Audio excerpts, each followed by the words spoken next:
Allahumma salli wa sallim ala Sayyidina Muhammad. Allahumma salli wa sallim ala Sayyidina Muhammad. Allahumma salli wa sallim ala Sayyidina Muhammad. Nabi Muhammad sallallahu alaihi wasallam merupakan nabi terakhir yang diutus oleh Allah Subhanahu wa taala ke muka bumi ini. Berbeda dengan nabi dan rasul sebelumnya, yang dimana nabi dan rasul sebelumnya diutus oleh Allah Subhanahu wa taala ke muka bumi ini hanya untuk umat tertentu. Akan tetapi Nabi Muhammad sallallahu alaihi wasallam diutus oleh Allah Subhanahu wa taala ke muka bumi ini untuk semua umat manusia dengan membawa rahmatan lil alamin. Nama lengkap beliau adalah Muhammad bin Abdullah bin Abdul Muttalib bin Hasim. Nama bapak beliau adalah Abdullah bin Abdul Muttalib bin Hasim. Sedangkan nama ibu beliau adalah Aminah binti Wahab bin Abdul Manaf bin Zuhrah bin Kilab. Nabi Muhammad sallallahu alaihi wasallam merupakan keturunan Arab yang terlahir dalam keadaan yatim. Namun, menurut Dr. Muhammad Abduh Yamani, keyatiman beliau tersimpan banyak hikmah. Di antaranya adalah didikan atau ajaran langsung dari Allah Subhanahu wa taala kepada Nabi Muhammad sallallahu alaihi wasallam. Nabi akhir sebagai penyempurna risalah dan ajaran-ajaran nabi sebelumnya. Abdul Muttalib atau Syaibatul Hamdi merupakan kakek Nabi Muhammad sallallahu alaihi wasallam yang menikahkan putranya yang bernama Abdullah dengan seorang perempuan yang memiliki nasab dan kedudukan baik di suku Quraisy yang bernama Aminah bin Wahab.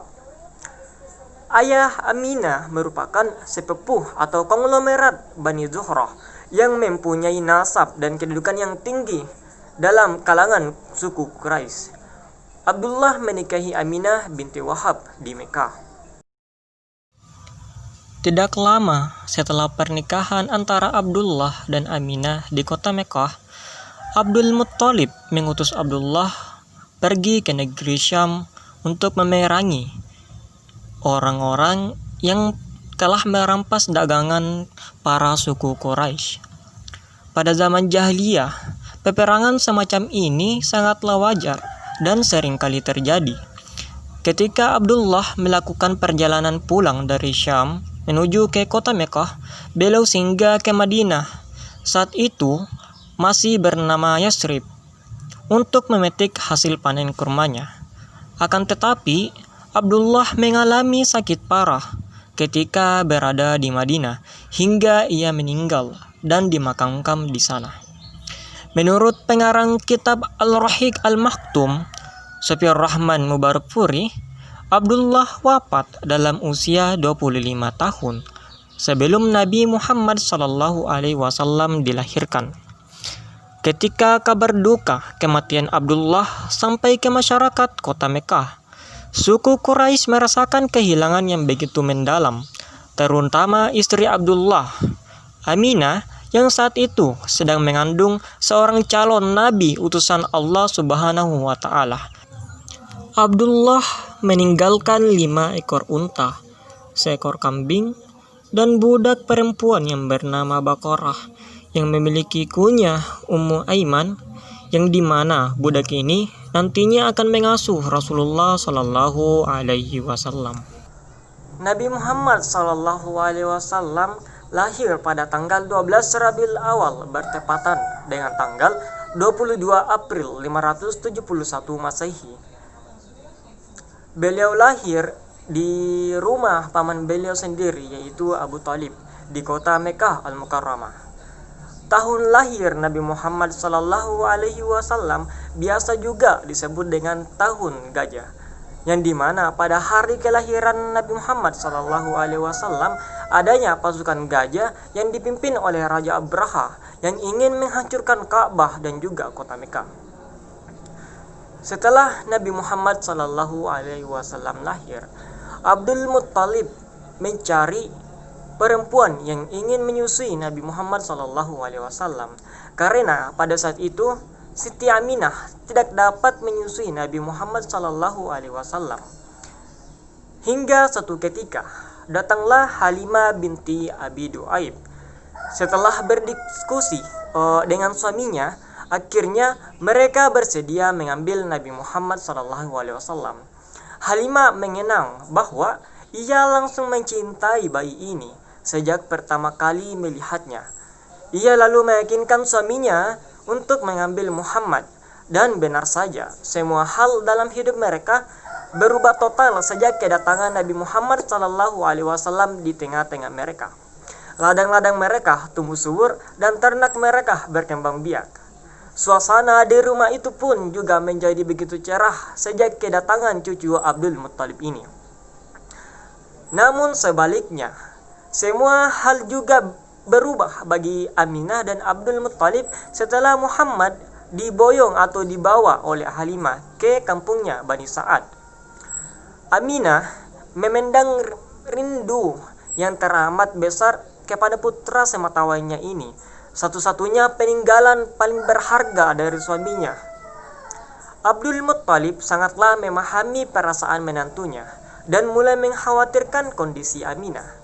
Namun demikian, Halimah setiap tahunnya akan membawa Muhammad ke Mekkah untuk menemui ibu dan kakeknya.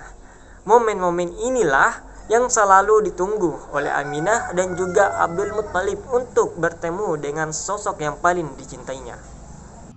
Salah satu kisah Nabi yang melekat di benak umat Muslim adalah tentang Nabi Muhammad SAW yang dibelah dadanya oleh malaikat Jibril. Kisah tersebut dipercayai sebagai suatu peristiwa diturunkannya wahyu kepada Nabi Muhammad SAW sebagai makhluk ciptaan Allah yang paling sempurna. Ada yang berpendapat bahwa malaikat Jibril membelah dada Nabi Muhammad SAW sebanyak 4 kali, lalu membasuh hatinya dengan air Zam-Zam yang diyakini sebagai air yang paling mulia. Peristiwa itu dikisahkan secara rinci dalam buku Air Zam-Zam Mukjizat yang masih terjaga, karya Said Baghdasi. Cerita dimulai ketika masa kecil Nabi Muhammad SAW yang masih tinggal bersama ibu sambungnya Halimatus Sa'diyah di kampung Bani Sa'ad. Saat itu, Nabi Muhammad masih berusia 4 tahun. Malaikat Jibril mendatangi Nabi Muhammad SAW yang sedang bermain bersama dengan teman-temannya. Setelah itu, malaikat Jibril membelah dada Nabi lalu meletakkan hati Nabi Muhammad SAW di dalam suatu bejana. Ada yang mengatakan bahwa bejana tersebut terbuat dari emas. Tak lama kemudian, hati tersebut dibasuh dengan air Zam-Zam dan dikembalikan kembali ke dada Nabi Muhammad SAW. Melihat peristiwa itu, teman-teman sepermainan Nabi pun terkejut. Mereka lari terbirit-birit mengadu kepada Halimatus Sa'diyah. Perempuan itu pun lalu menghampiri dan memeluk erat anak asuhnya yang tampak pucat dan menggigil karena ketakutan setelah mengalami kejadian tak terduga tersebut. Rasulullah SAW didatangi malaikat Jibril ketika beliau SAW sedang bermain dengan beberapa anak. Jibril kemudian menangkapnya, menelentangkannya, lalu Jibril membelah dada beliau. Jibril mengeluarkan hatinya dan mengeluarkan dari hati beliau segumpal darah beku sambil mengatakan, "Ini adalah bagian setan darimu." Jibril kemudian mencucinya dalam wadah yang terbuat dari emas dengan air Zam-Zam, lalu ditumpuk, kemudian dikembalikan ke tempatnya. Hadis riwayat Muslim. Setelah berusia 5 tahun, barulah Muhammad SAW kembali ke pangkuan ibunya secara utuh.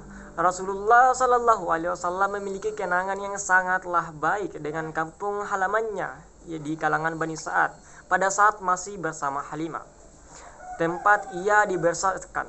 Diriwayatkan bahwa beliau pernah mengingat masa kecilnya pada saat masih berada di Bani Sa'ad dan beliau sangatlah membanggakannya.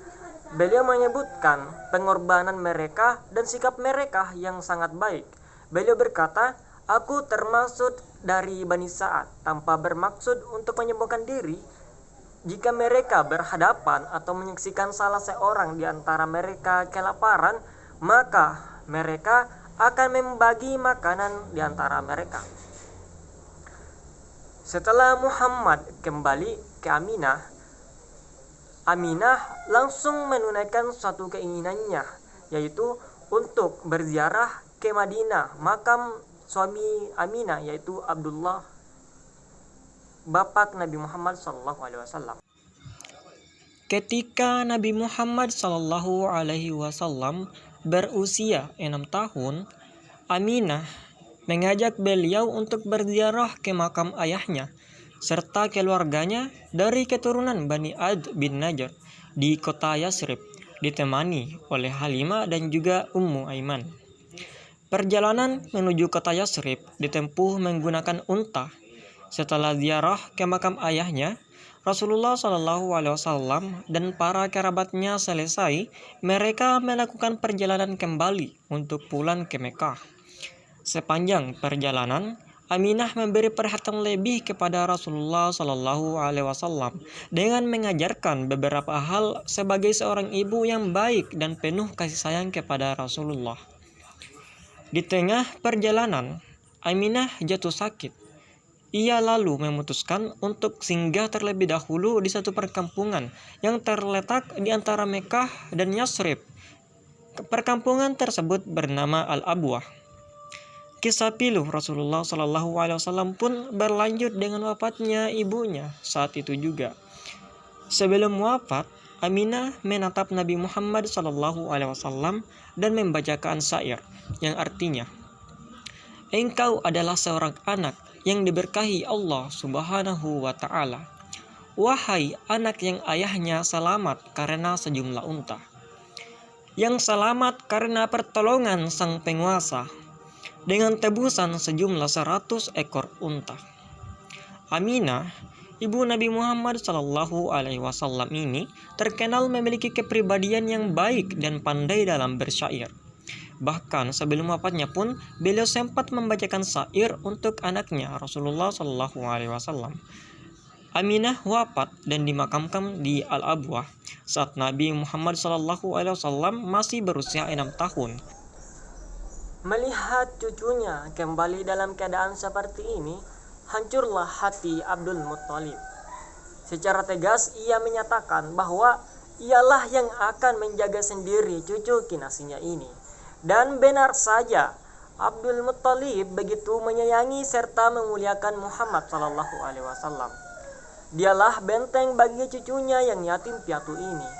Di tengah alam ganas dan suku-suku yang keras, sosok Abdul Muttalib yang lembut namun sangatlah berwibawa. Akan tetapi ternyata kebersamaan dengan cucu kesayangannya ini tidaklah berlangsung begitu lama. Hanya berselang 2 tahun saja, kemudian ruh agung Abdul Muttalib dalam keadaan tenang berpulang ke rahmatullah. Para sejarawan berpendapat bahwa ketika meninggal, usia Abdul Muttalib sekitar 80 tahun atau lebih. Ketika Abdul Muttalib wafat, Rasulullah SAW pada saat itu masih berusia 8 tahun. Air mata mengalir deras di wajah beliau yang suci. Beliau menangisi Abdul Muttalib hingga ke pemakamannya. Seorang anak yatim sejak lahir yang menjadi piatu pada usia 6 tahun dan sekarang harus kehilangan sosok yang paling kokoh menjaganya di kota itu. Sosok yang selalu memikirkan keadaannya siang dan malam dan selalu memperhatikan perkembangannya sejak kelahirannya. Sosok yang memberikan dan mendeklarasikan namanya yang agung di hadapan dunia. Memang sulit dibayangkan bagaimana berat perasaan sang nabi ketika mendapati kenyataan berpisah dari sosok agung seperti Abdul Muttalib. Namun, Abdul Muttalib begitu besar kecintaannya kepada cucunya. Sebelum kematiannya, ia sudah menitipkan hak asuh Rasulullah SAW pada sosok Abu Thalib. Menurut sejarawan, dari sekian banyak putranya, Abdul Muttalib memilih Abu Thalib untuk menjaga orang yang paling dicintainya. Memang Abu Thalib memiliki kebijaksanaan yang sangat tinggi, keberanian dan kemuliaan yang tiada tanding di kota itu. Namun, salah satu alasan utamanya adalah karena di antara putranya, Abu Thalib adalah yang paling mirip dengan Abdullah. Hal ini sangatlah wajar karena Abu Thalib dan Abdullah memang berasal dari ayah dan ibu yang sama. Dan sejarah juga mencatat bahwa keputusan Abdul Muttalib memang tidak meleset sedikit pun. Sejak meninggalnya Abdul Muttalib, Rasulullah Shallallahu Alaihi Wasallam diasuh dan dibesarkan di rumah Abu Talib. Beliau bukan hanya dianggap sebagai anaknya, bahkan kasih sayang Abu Talib dan istrinya Fatimah binti Asad melebihi kasih sayang mereka kepada anak-anak mereka sendiri. Sejak hari pertama Rasulullah Shallallahu Alaihi Wasallam memasuki rumah Abu Talib, keluarga ini seperti sudah ditakdirkan berkhidmat kepada makhluk yang paling mulia di alam ciptaan ini. Bahkan ketika Abu Talib dan Fatimah binti As'ad meninggal, anak-anak mereka lah yang menjadi pembela setia Nabi Muhammad SAW dalam menyebarkan agama Islam. Bersama bapak saudaranya, Abu Talib, ia bermusafir ke Syam atas urusan perniagaan. Dan di kota Bursa, negeri Syam, seorang pendeta Nasrani bernama Bahira telah bertemu ketua-ketua rombongan untuk menceritakan tentang pengutusan seorang nabi di kalangan bangsa Arab yang akan lahir pada masa itu. Bersama rombongan pedagang Quraisy, Abu Talib dan Muhammad berangkat ke negeri Syam. Setibanya di Basrah, salah satu wilayah di negeri Syam, rombongan berhenti dan berteduh di bawah pohon sahabi. Disinilah kemudian mereka bertemu dengan Buhairah yang seorang pendeta Nasrani. Setelah berbincang-bincang sejenak, Buhairah mengajak Abu Talib, Muhammad, dan rombongan singgah di kediamannya untuk makan.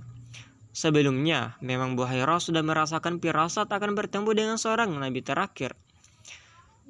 Kepada rombongan tersebut, Buhairah pun memberitahu Abu Talib bahwa ada tanda-tanda kenabian pada diri Muhammad SAW.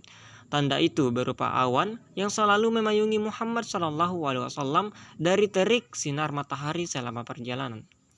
Buhairah juga melihat ketika Nabi Muhammad sedang duduk di bawah pohon sahabi. Ranting-ranting pohon menunduk berusaha menutupi Nabi Muhammad SAW agar tidak terkena terik panas matahari. Dia pun berpesan kepada Abu Talib untuk selalu menjaga putra kecilnya itu, karena suatu saat ia akan membawa keberkahan bagi umat manusia. Pada usia ke-20 tahun, ia terlibat peperangan Fijar Ibnu Syam di dalam kitab Sirah jilid 1 halaman 184 sampai 187 menyatakan bahwa ketika itu usia Nabi Muhammad SAW mencapai 14 tahun atau 15 tahun. Baginda menyertai peperangan itu beberapa hari dan berperang mengumpulkan anak-anak panah saja. Ia juga menyaksikan perjanjian Al-Fuddul, perjanjian damai untuk memberi pertolongan kepada orang-orang yang zalim di Mekah. Pada usia 25 tahun, ia bermusafir ke Syam untuk kedua kalinya atas urusan perniagaan bersama dengan Khadijah binti Khuwailid al-Asyadiyah. Dalam perjalanan ke Syam, ia ditemani oleh Maisarah, lelaki suruhan Khadijah. Dan Baginda SAW bersama-sama Abu Talib dan beberapa orang bapak-bapak saudaranya yang lain pergi berjumpa Amr bin As'ad, bapak dari saudara Khadijah, untuk meminang Khadijah yang berusia 40 tahun saat itu. Dan mas kawin Baginda Rasulullah SAW kepada Khadijah adalah sebanyak 500 dirham. Pada usia yang ke-35 tahun, banjir besar melanda kota Mekah dan meruntuhkan dinding-dinding Ka'bah. Dan pembinaan semula Ka'bah dilakukan oleh pembesar-pembesar dan penduduk-penduduk Makkah. Lalu Rasulullah SAW diberi kemuliaan untuk meletakkan Hajaratul Aswad ke tempat asal dan sekaligus meredakan pertingkahan hubungan perletakan batu tersebut. Usia 40 tahun, menerima wahyu di Gua Hira sebagai pelantikan menjadi nabi dan rasul akhir zaman. Usia 53 tahun, berhijrah ke Madinah Al-Munawwarah dengan ditemani oleh Sayyidina Abu Bakar As-Siddiq sampai ke Madinah pada tanggal 12 Rabiul Awal atau 24 September 622 Masehi. Usia 63 tahun, kewafatan Rasulullah Shallallahu Alaihi Wasallam di Madinah Al-Munawwarah pada hari Isnin 12 Rabiul Awal tahun 11 Hijriah atau 8 Juni 632 Masehi. Dan adapun istri-istri Rasulullah Shallallahu Alaihi Wasallam yakni Khadijah binti Khalid, Saudah binti Zumu'ah, Aisyah binti Abu Bakar, anak dari Sayyidina Abu Bakar, Hafsah binti Umar, anak dari Sayyidina Umar bin Al-Khattab, Ummi Habibah binti Abu Sufyan, Hindum binti Umayyah digelar Ummi Salamah, Zainab binti Jahsi, Maimunah binti Harith, Zafiyah binti Huyah bin Al-Khattab, Zainab binti Huzaimah digelar Ummu Al-Masakin, ibu orang miskin. Anak-anak dari Rasulullah Shallallahu Alaihi Wasallam ada 7. Yang pertama adalah Qasim, yang kedua Abdullah, yang ketiga Ibrahim, keempat Zainab, kelima Ruqayyah, keenam Ummi Kalsum, dan yang keenam adalah Fatimah Az-Zahra. Adapun anak tiri dari Rasulullah Shallallahu Alaihi Wasallam dari istrinya, yang pertama dari Khadijah, yang bernama adalah Halah bin Hind bin Habashi bin Zurarah al-Tamimi, yang merupakan anak dari Khadijah dari pernikahan pertamanya dengan Hind bin Habashi. Saudara sesusu Rasulullah Shallallahu Alaihi Wasallam yang pertama adalah Hamzah dari ibu susu Tuwaibah, yang kedua adalah Abdullah bin Abdul Asad dari ibu susu Abu Salamah, yang ketiga adalah Abu Sufyan bin Harith dari Halimah Al-Saidiyah, yang keempat adalah Abdullah bin Harith bin Abdul Uzza, yang kelima Syaimah binti Harith bin Abdul Uzza, dan Aisyah binti Harith bin Abdul Uzza. Adapun paman dan bibi dari Nabi Muhammad Sallallahu Alaihi Wasallam yang merupakan anak dari Abdul Muttalib atau kakek dari Rasulullah adalah yang pertama adalah Harith, kedua Mukawwam, ketiga Zubair, keempat Hamzah, kelima Al-Abbas, keenam Abu Thalib, ketujuh Abu Lahab, kedelapan Abdul Ka'bah, kesembilan Hijl, kesepuluh Dirar, 11 Umaymah, 12 Al-Midha, 13 Atiqah, ke-14 Arwa, dan ke-15 Barra, serta Safiyah.